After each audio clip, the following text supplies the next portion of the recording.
I am Wendy Mocke, your trusty host for this afternoon session, and I am zooming to you from the unceded lands of the Wurundjeri people of the Kulin Nations.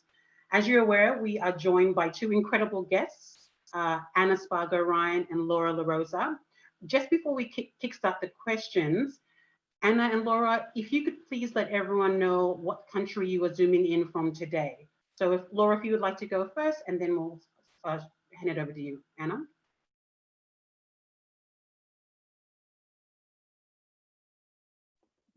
Sorry, I'm just having a technical difficulty. Can you just jump back to me after Anna? Sorry. Yeah, sure. No worries. Sorry. Yes, I'm Anna. just trying to fix something. Hi, I'm broadcasting from the unceded lands of the Bunwarang people of the Kulin Nation. Fantastic. Thank you.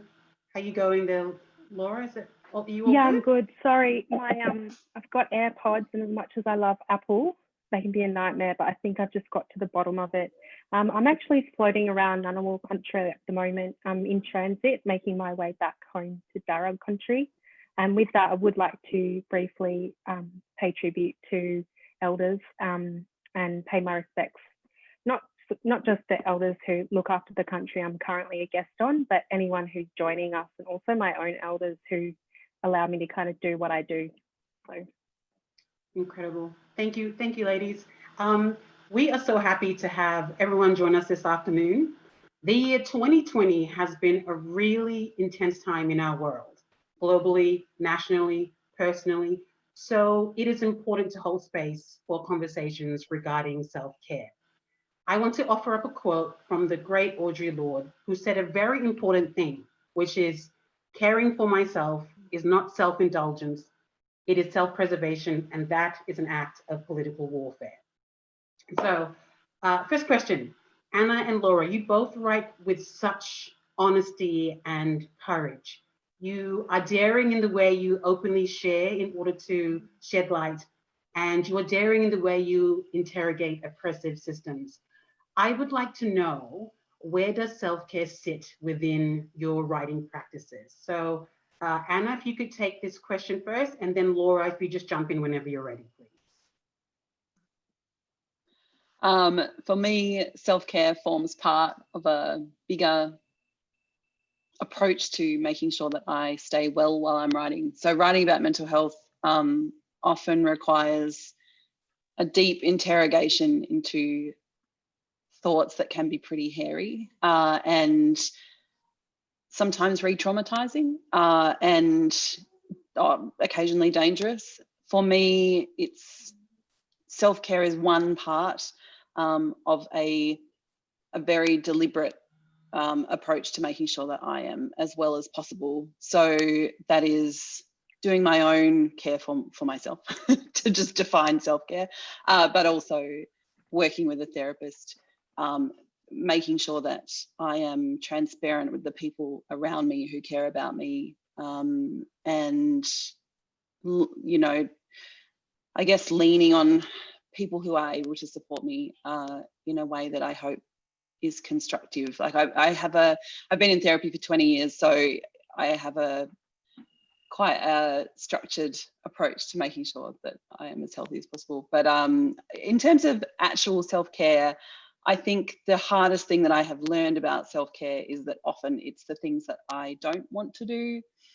So what I want to do after I've written something hard is lie on the couch and eat several bags of chips. But actually what is helpful for me is to push through some of the things that are hard to do, that help to reset my brain, or that help to reinforce that I'm safe. And that was a very difficult lesson to learn. So for me, self-care looks quite different from maybe what I imagined it would, or what, you know, like reading Vogue had told me that it would. It wasn't just keep a journal, watch a rom-com and put slippers on, but actually quite deliberate work to reinforce the neural pathways and the things that I knew about what I needed, even though they were hard to do. Thank you. Do you want me to jump in? Yeah, absolutely. Yeah, that was great, Anna. I think what Anna was saying about things like doing the things that are quite difficult to do, even when you want to take the easy way out or you're quite exhausted. I can relate to that. It's always a bit of a juggle. I also like therapy. I'm not sort of myself, I'm not someone who's in periodical therapy, but I do go when I feel like I need to.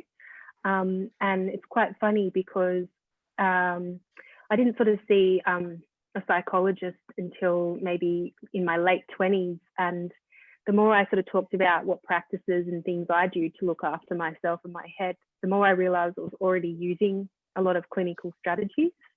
So I find that quite interesting. In terms of self-care as a writer, I'm also a graphic designer, and I find writing is far more exhausting. It's far more challenging than, say, doing something more kinesthetic and visual. What do I do? I'm still figuring that out. I thought I had a pretty good grasp on self-care until COVID hit and kind of put our worlds into chaos. So in terms of offering something tangible, I tend to kind of take things a little bit day by day, and I also try and tread quite lightly, just in terms of what I achieve in a day, because I've got a bit of a history of, going to just hyper focus and then kind of burning out. So I'm trying not to do that, and just kind of. I think we're having a bit of a lag issue here. Are you there, Laura? Yeah, can you hear me? We can hear you. Yep, now you're back. Sorry, you just cut out there for a couple of seconds. I'm as I said, I'm in quarantine. So if it does that, it will do that occasionally because I'm on my hotspot at the moment. So, but did you catch all that? Just if you could just the last, maybe your last sentence that you said. Sorry, it just cut up for like a second or two there. I actually think if I stop using the AirPods, it will help. Can I just turn them off? Yeah. Let's see how that hopefully that makes it a little bit more better. How's that? How is it from your end? Yep. Okay. We're good. Yeah. Did you catch any of that? Just that. So if you want to just jump on the next. Okay. No worries. Sorry, Wendy, go. No. All good. So I would like to know, because speaking of 2020 and how much I guess the year has been, kind of a massive and complex one for people to navigate.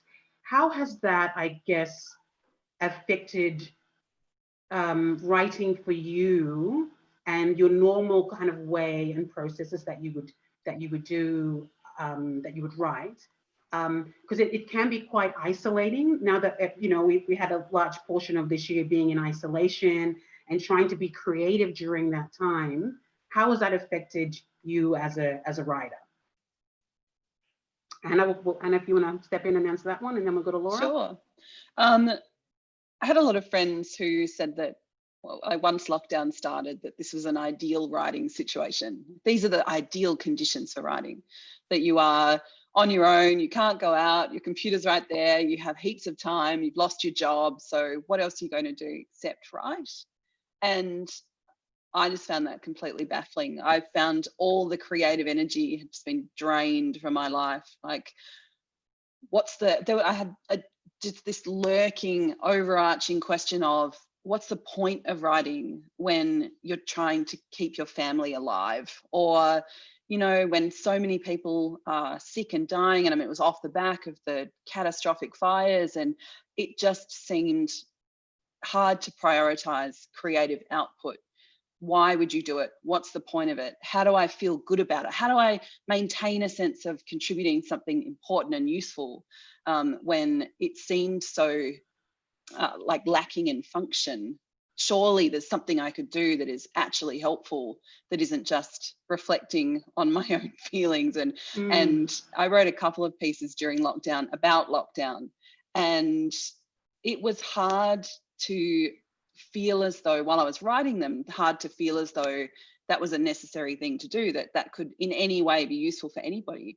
But what I found was that a lot of people did relate to them and find something in them that helped them to feel a bit less isolated. And I mean, that was probably the only time that I saw an actual tangible benefit of what I was doing. I have found writing during lockdown to be extremely difficult, and not ideal conditions at all. Just like a get up and worry about the state of everything. I mean, especially with the election in the US, and that just to worry and worry and worry, and then have to park that in order to try to get some words down. And the dissonance that I feel between what is important in the world right now versus what I'm doing, which seems so insular and introspective.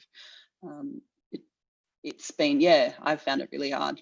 Has that affected your way of also practicing self-care during the times in quarantine or during the lockdown? Has that also impacted yes. that? Yeah, I mean, the thing for me, I don't like going outside anyway. I work from home normally, so the actual circumstances aren't that different for me, but the need to make sure that I am still pushing myself to try to step outside of my comfort zone when my comfort zone is all I'm allowed to be in. And I found that part of it to be very challenging. I'd go, well, I like only going 5 kilometers from my house, because any further than that starts to make me feel a bit uncomfortable. Oh, but I'm not allowed to. Isn't that convenient? I'll really lean into this idea that I can't go anywhere else.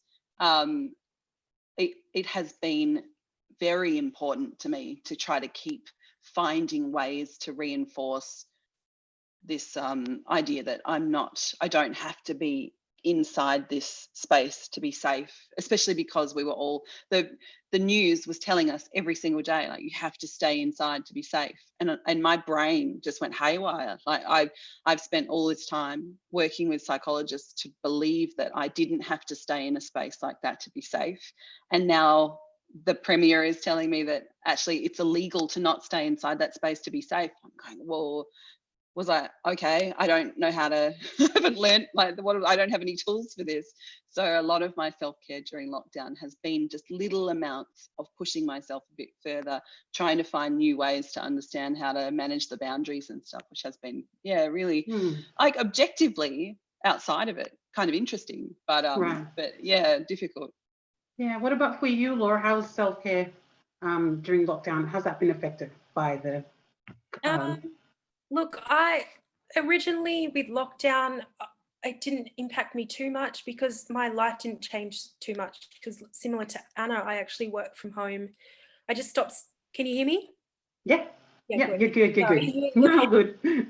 I just stopped going to campus with uni, so it wasn't really that different. I think for me, it was, in terms of writing, there was all this horrible stuff happening and so many people dying that I found it really difficult to see where my voice was kind of relevant when the whole world was kind of going into chaos. And so didn't really write for a little bit. And then I put out a couple of big pieces, I think, that probably took much longer than they normally would for very, very similar reasons to Anna. And for me personally, I think I found this year quite hard because it's the longest I've been without seeing a family member. So I haven't actually seen a single family member since December. So that's been really difficult, but that's, look, I'm part Italian. I've always been a big eater. Oh shit, my internet. Is that better? Yeah. Sorry. We caught the Italian big eater part. Yep. And, you know, I got to a point in lockdown where I realised I wasn't doing as well as I thought I would when I was writing, and it was 4 o'clock in the afternoon and I realised I hadn't eaten yet. And look, even non-writers and non-creators I think everyone across the board can kind of relate to this. Like, it's just been, yeah, it's been tough. And for me, it wasn't COVID that made this year hard. It was, you know, some personal grief and other things. So I think it was going to be a difficult year anyway, but I think it is that just kind of universal energy of worrying about how everyone's doing, seeing people lose loved ones and things like that. That's been the biggest challenge for me. And I think everyone's really felt that to different degrees. Yeah, we are seeing more and more that self-care is being reframed as a form of community care. I would like to know, Laura, what does that mean to you? Yeah, so I guess for me, I can't help be part and contribute to my community if I don't look after myself, and vice versa. In terms of community care, I mean, if we want to talk about, I guess, in Aboriginal communities, whether they're kind of fragmented or they're a little bit more traditional and on country, I mean, we are kind of experts at community care. You know, we've been doing that long before, you know, long before Australia was invaded, and that extends to looking after country and that type of thing. So, and I guess as sort of non-cis men, if you like, we're always like, we spend so much time just looking after each other, checking in with each other. So you can't really keep on top of that unless you're okay and you're doing. And I think in terms of, I'll go back a little bit in terms of, and I've written about this in a piece, you can put a piece out there, right? And say if it's a little bit agitation based, it's going to be part of a much bigger thing.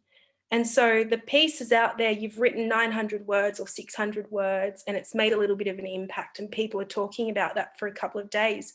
But there might be 3 months of agitation, or 8 or even 12 months of agitation that's kind of happened behind the scenes. And, you know, for example, with all the stuff with Me Too, that was all very much coming from the pockets of survivor communities. So there's this one, on this one hand, and I think I touched on it earlier when she talked about being re-traumatized. On one hand, we're doing our work and, you know, that's what we do. But on the other hand, we're looking after each other, checking in with each other. And I guess I've been lucky in that when I've kind of felt like I've been really struggling, the people that support me have been strong. And then vice versa, I've been able to kind of help support them when I've been feeling strong and maybe they've been struggling. And I'm not sure if that answers your question, but that's kind of how I see it. So yeah, what about for you, Anna? Is that how does, I guess, community, in terms of community care, what does that mean for you? I agree with everything Laura has said about being strong to be able to be strong for others, and vice versa, that you hope that collectively you have enough strength to get through as a collective. I think COVID has given us a very literal example of how that works. If you look at what's been happening in Melbourne, and that the act of wearing a mask, for example, is a self-care of sorts. It's a self-protection sort of activity, but it only works if everybody does it together. And I think in that sense, it sort of shows us that the power of a collective care, that when you take care of yourself and you do the right thing to protect yourself in the spirit of community, that it can be a very powerful thing. I think also that there are elements of self-care that contribute to a better understanding within community of what is required to care for one another. That if you know, even in the sense that we've seen, for example, increased mental health funding during COVID from federal and state governments, that what that has shown is an understanding of, sorry, my dog's demanding to go out. I'll let them out in a sec. An understanding that there needs to be, in order to do effective self-care, to be well, to be able to give yourself what you need, even at a very basic level, that you need the support of wider community as well. And I think there have been interesting examples of helping other people to help each other all throughout this whole fiasco, this whole process. But yeah, so I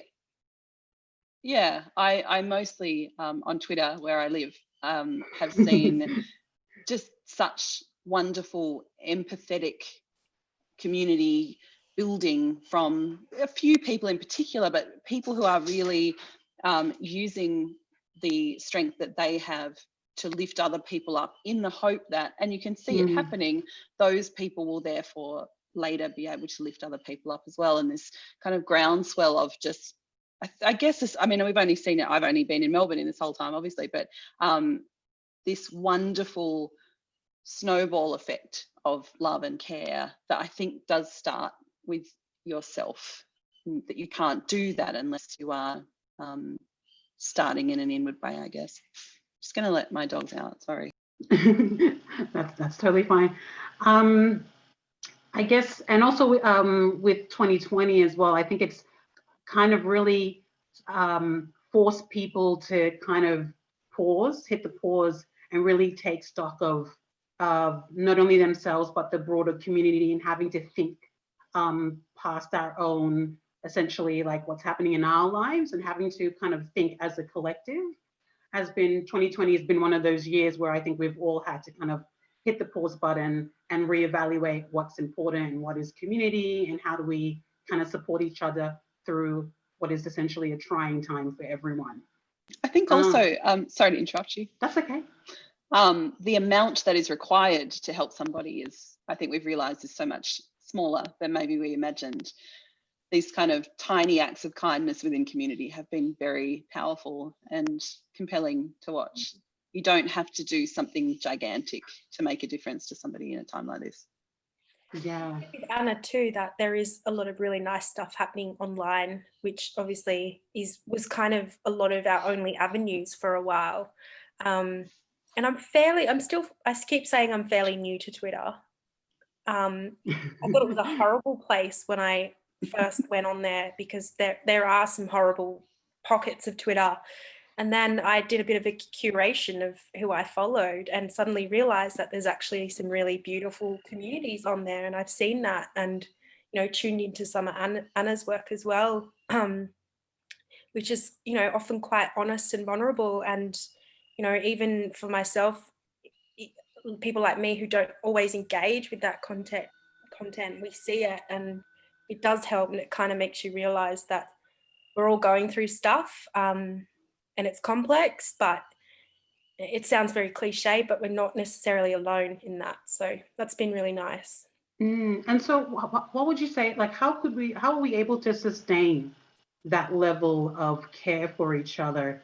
For example, on a social media platform like Twitter, or even, I guess, as a day-to-day sort of practice as a writer or artist, how are we able to then, because movements have long arcs, and self-care and collective care are vital to movements. So then how are we able to sustain the importance and practice of self-care as a collective, and embed that into our artistic processes so that it becomes a part of our framework? Do you want me to jump in? Yeah, sure. Yeah, and yeah, please.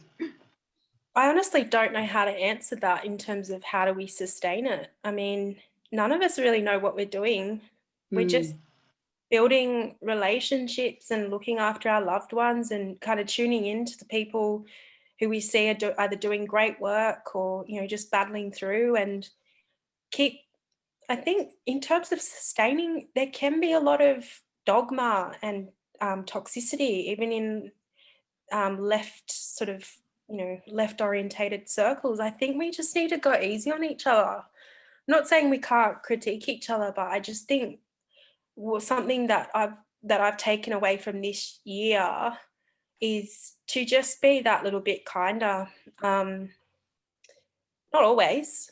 I'm not saying we have to be friendly and not speak our minds, but, you know, I'm thinking more in terms of people that I see that are quite a bit younger than me, and are going through really similar things that maybe I did. And it's kind of, it can be quite confronting seeing your younger self reflected back to you. But I'm using that as an example where I could sort of get quite frustrated by, you know, hyper identity politics and all that kind of stuff. But I've really just kind of taken a step back and gone, you know what, just lead with kindness first. Realize that everyone's on a different journey. Some people are really just trying to figure out who they are. Other people are kicking massive goals, and other people are just getting by day to day. And yeah, I think if we just have a little bit more love and respect for each other, without, you know, without sort of limiting ourselves to also put our voices out there and query things as well, just kind of finding that happy balance. Mm-hmm. So that's how I think we sustain it. Keep doing what we're doing, but just do it better. Do better. Lead with kindness. Anna, how should we sustain, I guess, this collective ways of, I think what Laura's saying is exactly right. And I think that kindness begets kindness. It's energizing. It energizes community to be kind. And I think there's a sort of a tipping point where the energy it takes to take a moment to consider how to be empathetic to somebody else, which does take energy and can detract from your own self-care in a way to begin with. I think there is a tipping point at which that comes back to you and then it feeds itself. That if you are part of a community that is willing to try to understand, to try to be empathetic, to listen, to expect or hope for the best in people, that gradually that becomes the way that community functions, that it's a safe and energizing and generous and gentle place to be, which then becomes a place where you can create and you can become vulnerable in a way that you need to in order to create whatever it is that you're trying to do, that there will be someone there to catch you if you need to, and that you will be that person for somebody else too. And it's this, I think, and I agree with Laura that Twitter, depending on how you use Twitter can be a wonderful or horrible place. And I have found it, and I've done almost 300,000 tweets in my Twitter career. And in that time, is it impressive or is it shameful and terrible? But I have found that in trying to put that energy out, that is generally the energy that comes back in. It's a very, it can be an extremely warm, generous sharing place. And I think there is a lot of it is what you decide you want your spaces to be like. What kind of energy do you want to put out, and how is that going to impact the people around you when, you know, they need care or they're in a place where they can give it back to you. And I didn't realize I was quite this kind of about it, but I love and I whatever. Knew from your Twitter presence, Anna, that's how I knew you. When your name came up, I just kind of had warm and fuzzy feelings. I literally said to Nikki, she's one of the good ones. That's so nice. She's one of the good ones on Twitter. That's the brand you were going for, but that's what. But I do want to say on the flip side that, you know, and in all communities, on the flip side of that, just because someone has the loudest voice or the biggest platform doesn't necessarily mean they're good, in terms of their messaging or their agenda. And I just want to give people permission to opt out. Like, there's, you know, in certain spaces or communities, there are some big names that kind of, I guess, occupy spaces within the media. And I want to encourage people to challenge who they're following and what they're reading, because, you know, having a big profile or having a big name or a big family or whatever it is doesn't mean that you can't be a good person and can't be kind. And what I've noticed is that there are some big profiles and big names online who are actually quite awful. And I just want people to know that you don't have to support them and you don't have to follow them. And there are actually other people out there doing fantastic work that you can tune into that make some of these kind of feats look quite insignificant when you consider what people are actually doing behind the scenes. And yeah, so that's just something I've been thinking about a lot. Amazing. So speaking of Twitter and interacting with people online, how do you both sustain your beliefs and also guard your convictions, but remain open to fostering ways of respectfully engaging and engaging different sort of perspectives and opinions? Anna, if you want to take a thought. Yeah. Yeah. I think for me, it is about having an intention to help someone to understand something that is going to make their life and someone else's life better.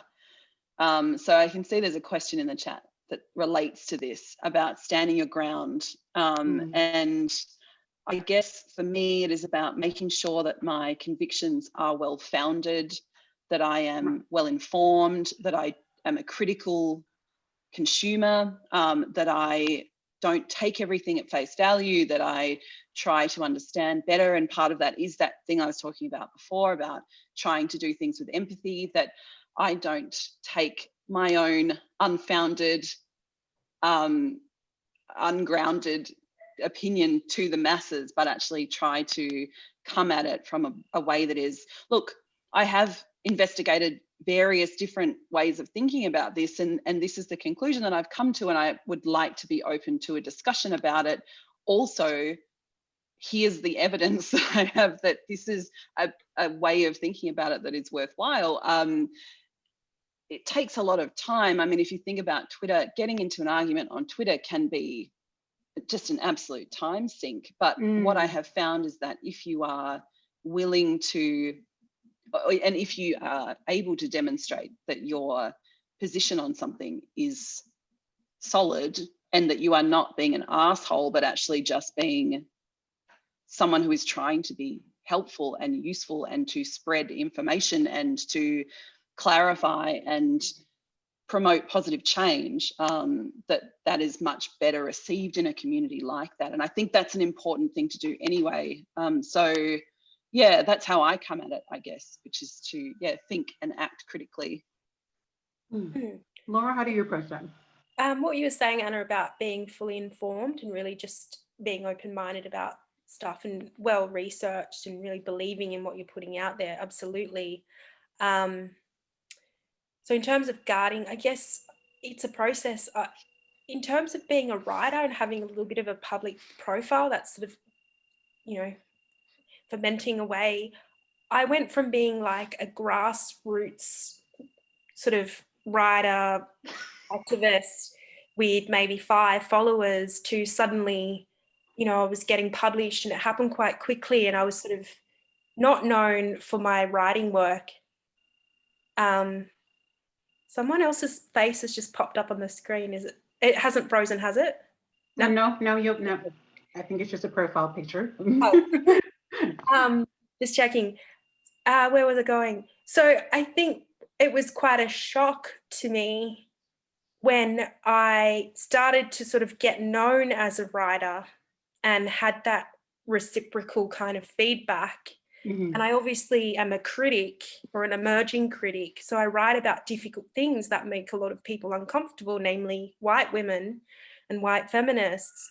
So I think when you've come up against some of the biggest voices in feminism and media, and you've seen the worst side of that and how that can go, I sort of got to a point where I was like, wow, I've got nothing to lose now. Like, I've pissed off all these famous people.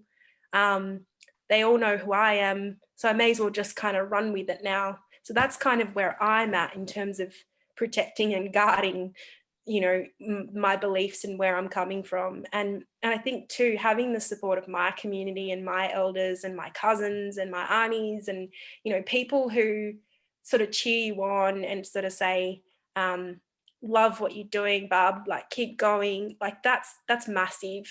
It's really, it helps kind of drown out that pushback. Yeah, because you both have received or experience negative remarks and backlash on Twitter or social media, or whether it be like a contentious debate with a high profile person or aggressive and violent attacks from anonymous trolls. So I guess in seeing all of that can kind of lead to kind of easily kind of, you know, falling off the deep end. And so how do you protect it when you see stuff like that? How do you best protect your energy and not allow the noise to deplete you?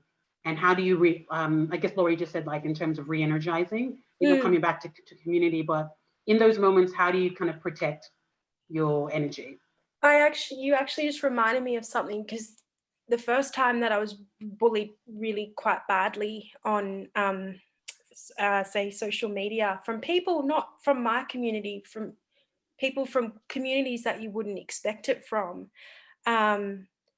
you know, it really took I'm quite open about the fact that it really did impact my mental health. It got quite personal. All my social media accounts were doxed, and I was essentially harassed and stalked by some women and non-binary people. So it's not the sort of run-of-the-mill male troll that comes after me at the moment. And I actually had coffee with an elder, who's someone who I really respect, who's also a writer and has quite a public profile. And he said to me, in those moments when you're feeling like you're having a meltdown, or you're just feeling like a little bit overwhelmed by all this kind of external noise, imagine your silent mentor, imagine their voice, what would they say? And I found that to be a really kind of good strategy, because they'd probably say, get a grip, like, you're right, this is, you know, and I sort of come back to that. And, you know, going back around sort of therapy as well, like, I'm really big on kind of nurturing my inner child as well. So yeah, that's my way. Anna? I think mine's a combination of different things. I have a similar thing to Laura, which is that my therapist taught me to imagine another version of myself standing next to me, caring for me, which sounds a bit weird, but like to actually visualize a less chaotic time, and that me from then holding my hand, kind of helping me through, which actually is a really helpful thing for me to imagine. It when she said it, I was like, that's ridiculous, but it's very powerful to imagine that you are able to help yourself in quite a literal way. We can get through this together, and it's just you, but you know, there are all these iterations of you that can help you on your way. The other thing that has helped me has just been, similarly to what I was saying before, building enough knowledge to help me be resilient, to know that the place that I'm coming from is, in my mind, not very contentious.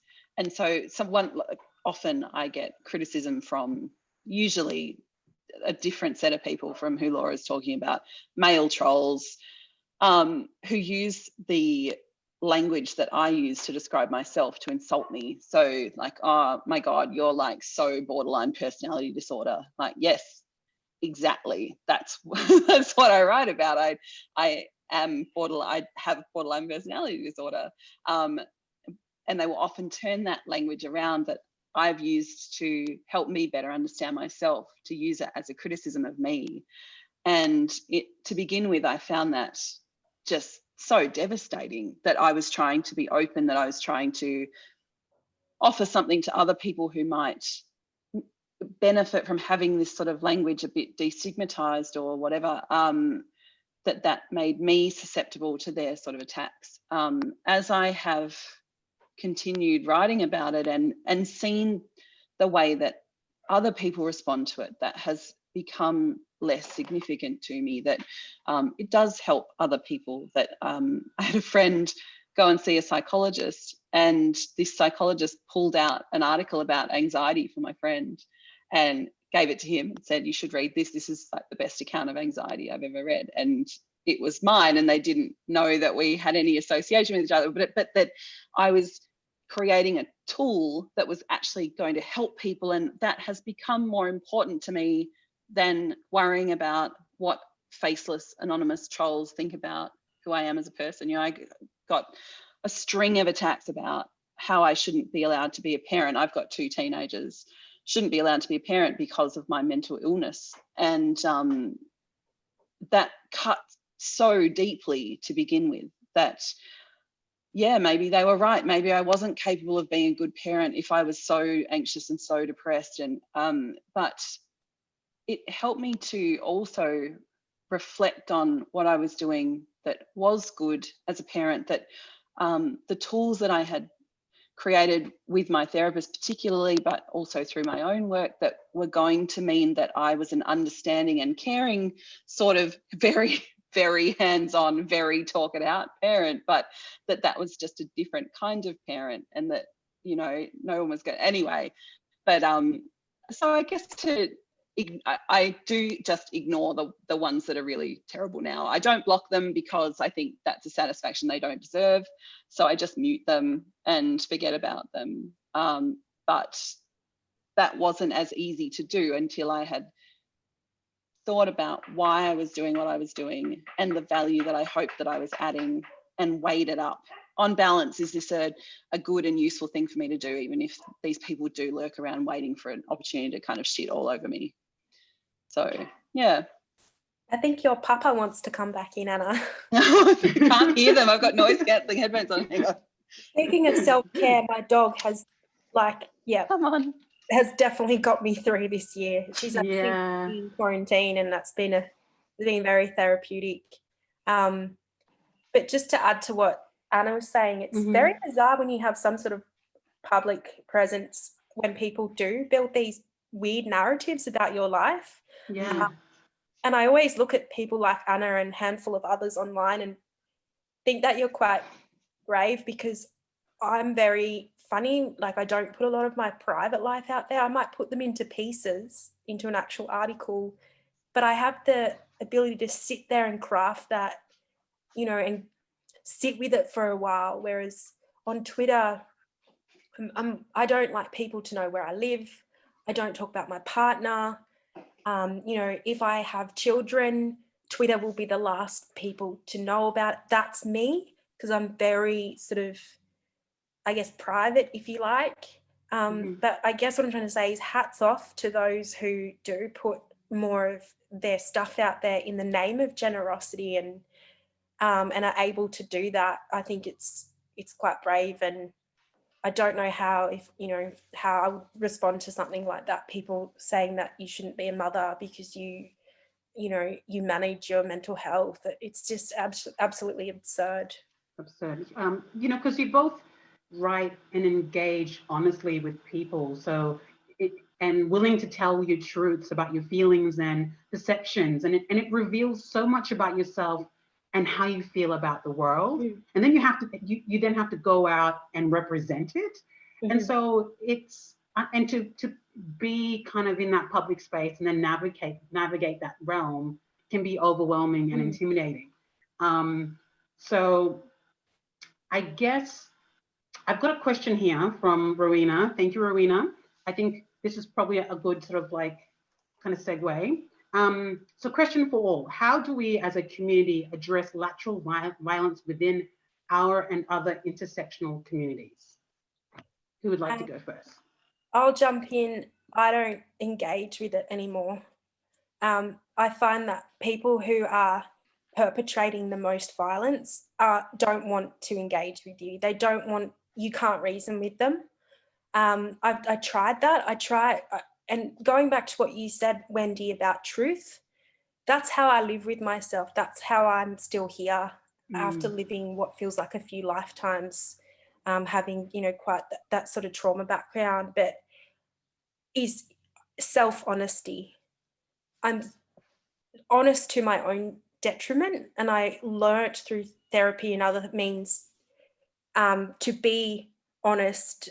And I think if you're truly honest with yourself, your intentions, and you're checking in with that kind of ego and that, consciousness, it's easy to just kind of go, you know what, like, you can kind of stick it.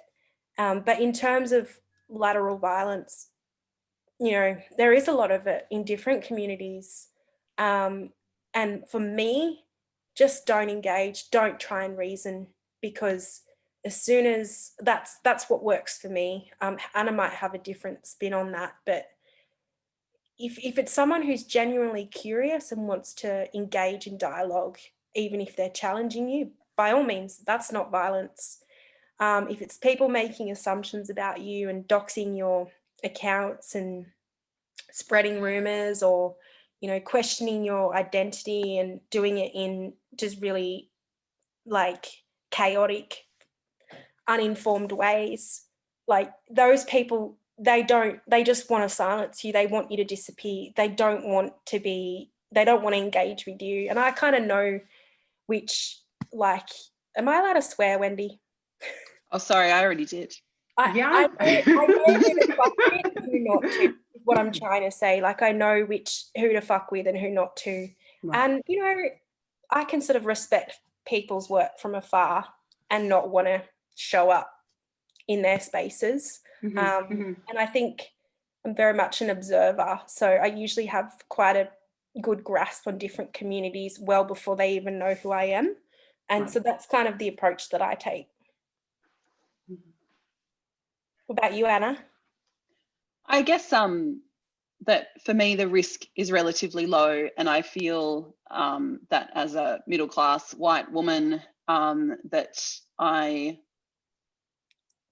have some capacity to try to stand up, to, you know, call out or call in shitty behaviour.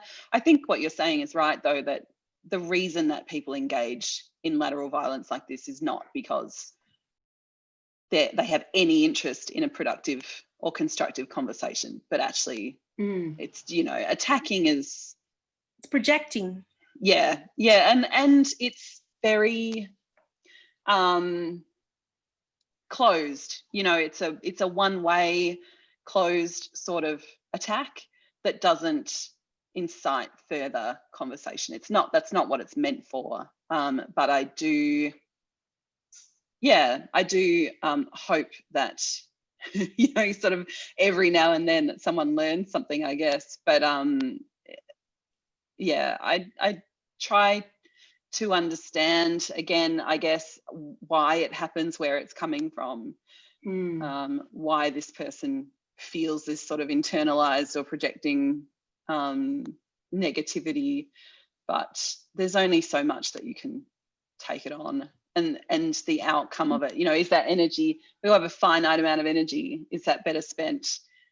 And I mean, we've seen that more clearly with this US election than maybe anything. Like, is that energy better spent on something that is actually going to change minds and help to drive a more positive outcome than trying to engage with the people who are never going to get there? So I guess it's just making sure that the people it's directed at are safe and are brought into a circle of safety by a community, and then to just let those people who are attacking them self-combust eventually. And I guess. Sorry, I'll just jump in. I find that for every toxic person, there's so many more kind of loving people. I mentioned before, like when I was sort of first very publicly bullied online, you know, there was a small pocket of toxic people that were perpetuating that. But what it actually did was, I had some older, let's just say, for example, I had some older black fellas and editors reach out and go, hey, I can see what's going on, and connect. And some of those people I've worked with and I've become really close with. So even though, you know, for every bully, for every one toxic, violent person, there's 10. I truly believe there's another 10 people that will outshine them just with their honesty and integrity. It took me hindsight to realize that, but a lot of the people I kind of work with now and whose work I tune into through, say, Twitter, I realize I've actually met because they did they did a really kind thing and reached out and said, hey, I can see this is happening. They did the same thing to me, or they did the same thing to my niece, or Right. and so you sort of realize, actually, this is not even about me. This is part of a bigger problem, and I've just been slotted into this week's agenda. So, yeah, I think that's helped. I'll take another question from the comments section. How do we avoid attacking one another, even in spaces that are supposed to be safe, progressive, or critical, especially when navigating different cultures, backgrounds, generations, awareness levels? I guess that's, sorry. Just don't attack people is my simple. Just don't do it. Just don't. Yeah. We're all grown-ups, I think. There's ways, you know, it's the same when you live in a share house. Like, I just came out of a share house in Melbourne where, you know, we're all in our 30s. It doesn't matter how old you are, actually. I realise I talk about age a lot, but there's this sort of, don't attack people, talk to people, just be open, honest. Mm-hmm. And it's sort of back to that last question. If they're being violent or whatever, don't engage, just opt out, block. That's what I would say. Mm-hmm. Anna? I guess there's always a risk that the position that you take is not necessarily the right position, that you need to also be open to considering another perspective.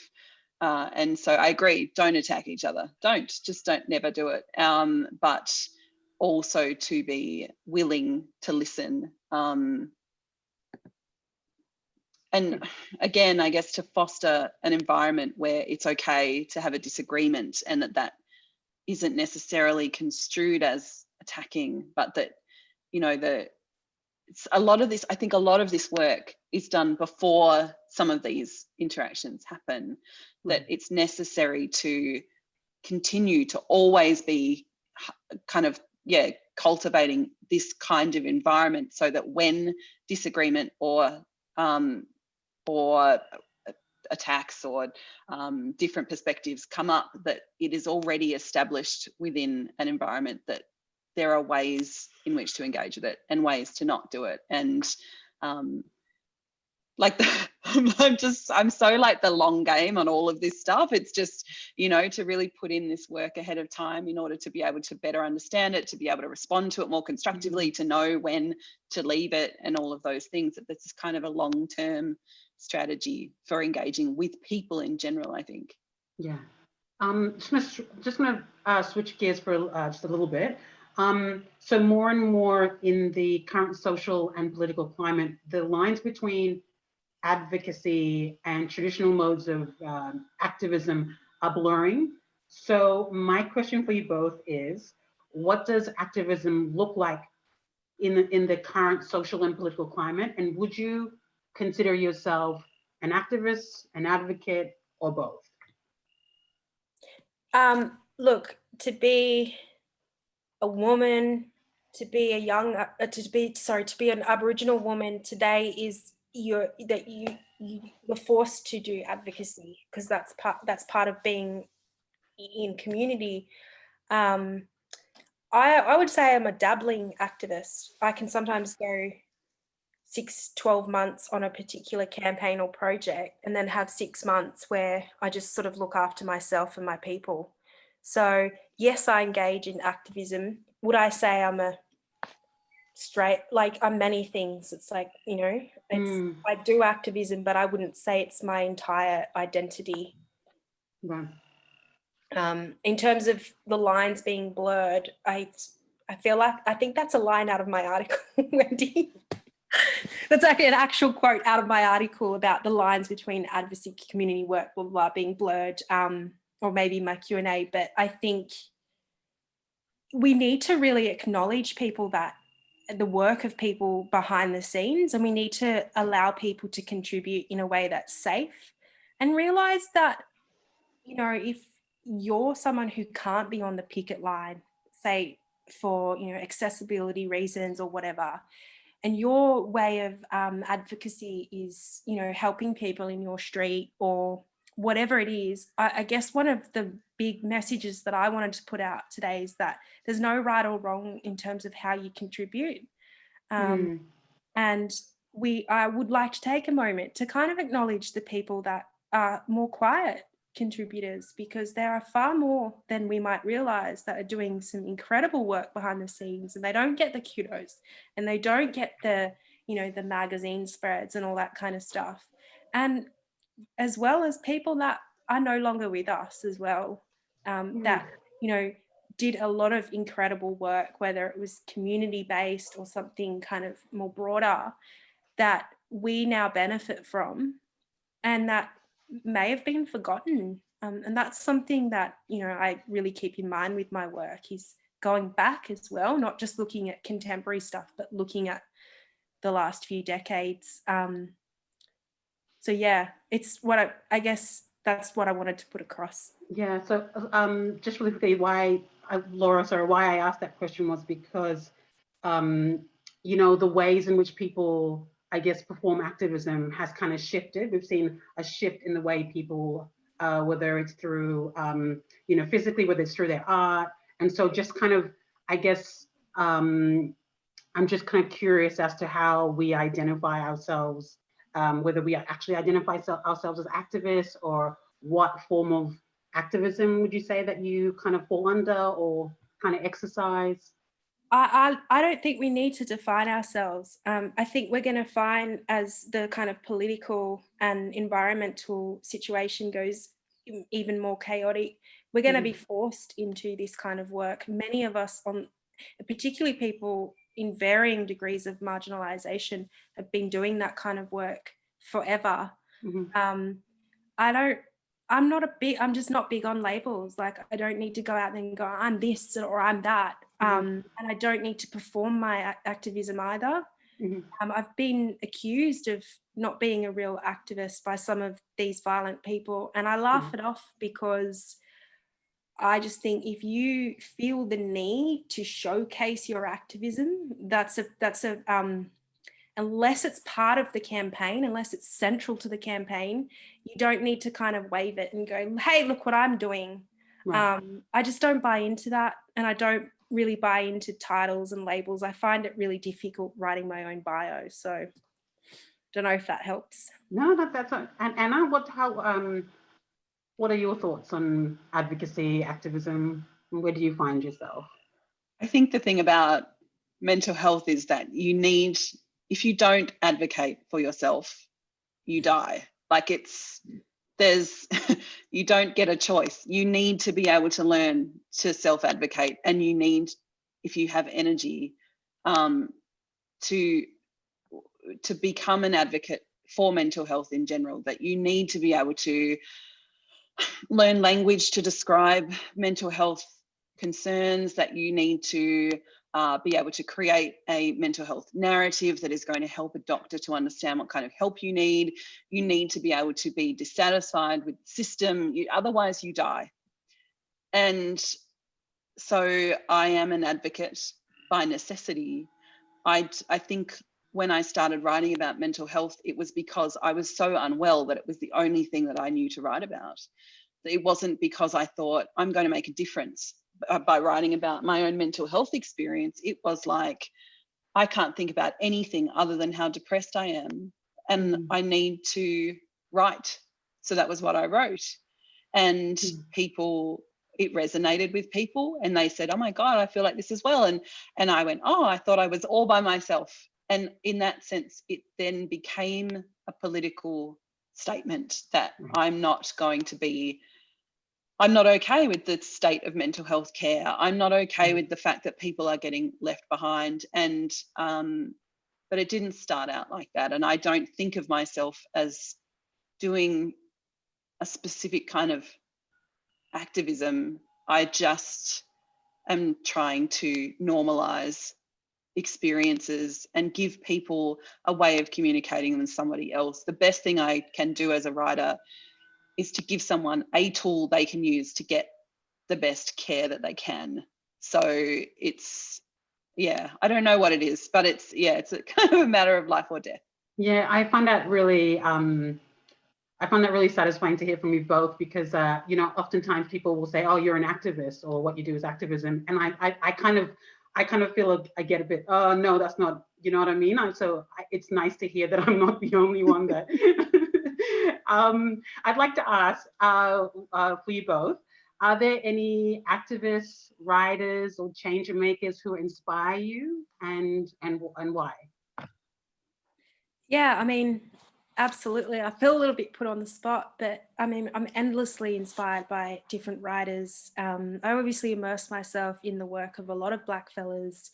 A lot of, I guess, my contextualizing my work and kind of validating it has come from, you know, reading up on Aileen Moreton Robinson, people like that.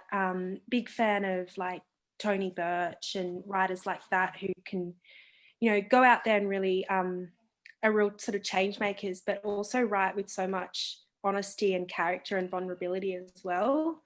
And I guess, you know, my kind of advent into feminism was bell hooks and people like that. So, and musicians as well, artists. I mean, there's just so much, there's so much inspiration out there. So absolutely, yes. And it's actually quite overwhelming at times.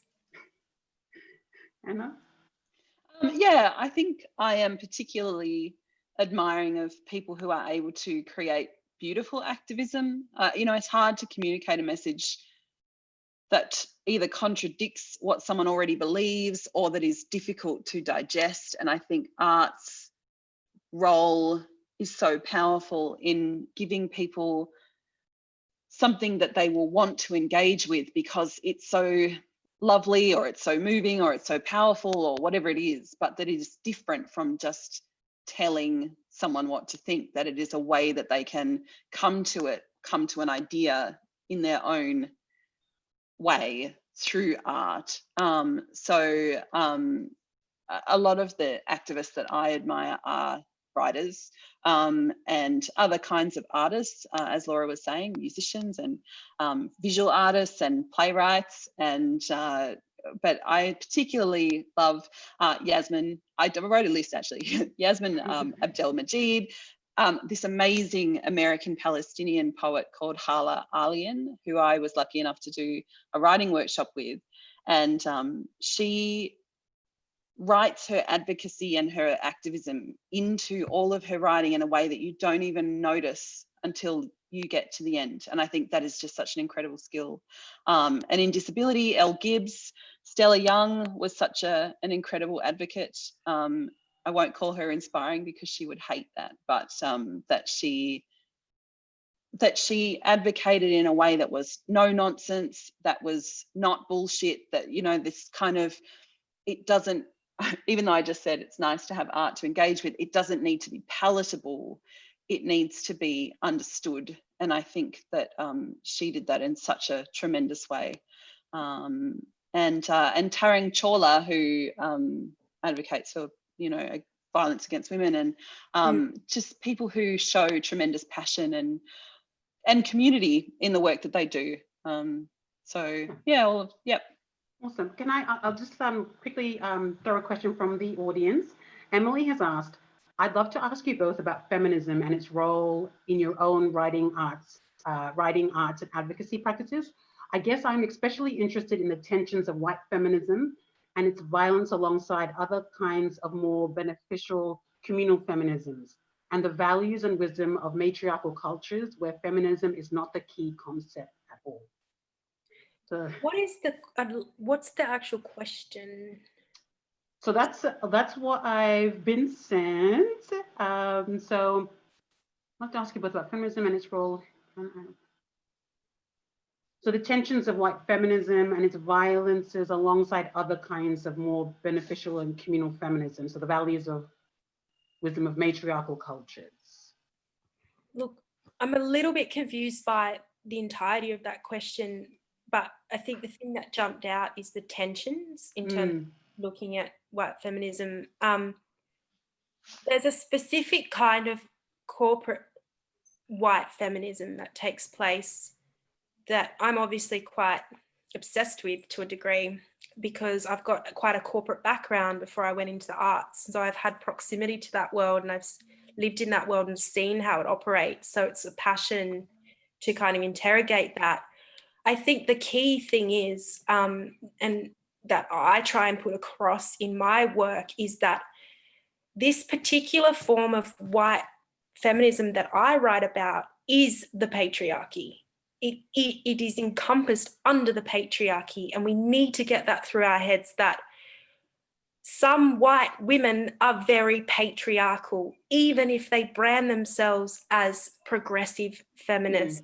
And that's what I want to get across. And that's how I'd speak to that tension. Yeah. Sorry, just really quickly, Emily's just messaged, commenting saying, and the role of feminism in Laura and Anna's own work and arts practice. Sorry, my question wasn't very clear. So what's the role of feminism in your own work and arts practice?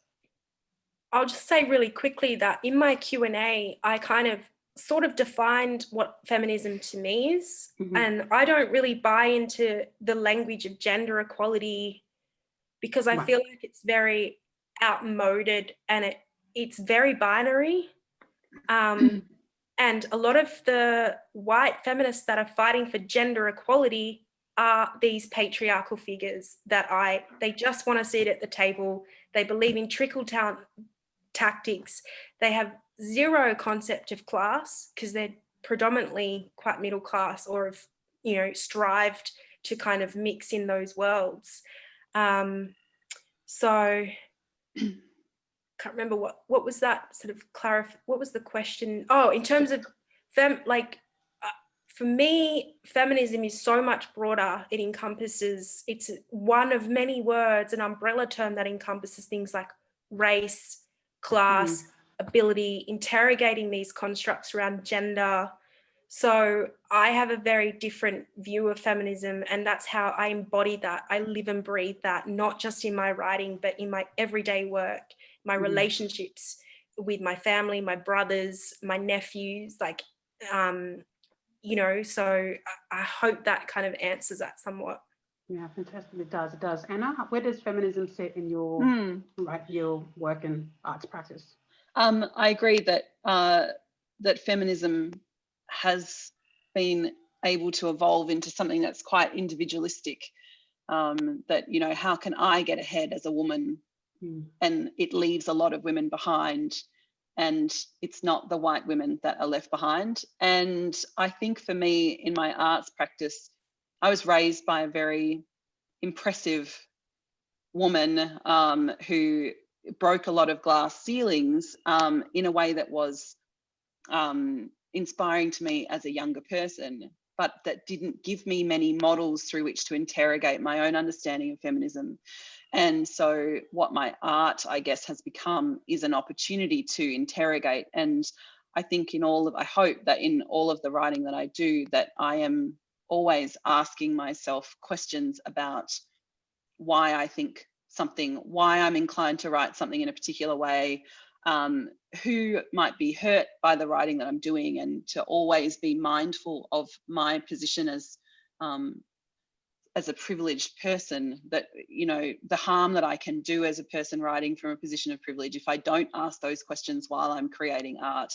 That has become at the forefront of how and like stepping aside when I need to. And I guess as well, in my role as I'm the nonfiction editor at Island Magazine, to use opportunities like that to actively make space for voices that don't get space made for them by some publications, and to actually do the work, and not to just, you know, to actually think and try and step aside and make space and lift people up and do all of that work, and not just to write pretty stories, which is what I like. I'd love to just write pretty stories, but that is not acceptable. So yeah. Amazing. I'm not too sure if we have much time left. I think that might be, am I correct in saying, are we out of time? Close. We have hit the time. We are out of time. Okay. Sorry, I have like a whole page of questions still left, but that's okay. That's all we have time for today. There is so much to take away from this afternoon's conversations, and I myself have learned so much. Thank you to everyone watching. Please remember that self-care and activism, these two things are not mutually exclusive. And thank you for being a part of the Feminist Writers Festival for 2020. I invite you all to turn on your cameras and join me in thanking our speakers, Anna Spargo-Ryan, Laura La Rosa, and thank you to Susan and Linda, our Auslan interpreters. Thank you, everyone. Thanks, everybody.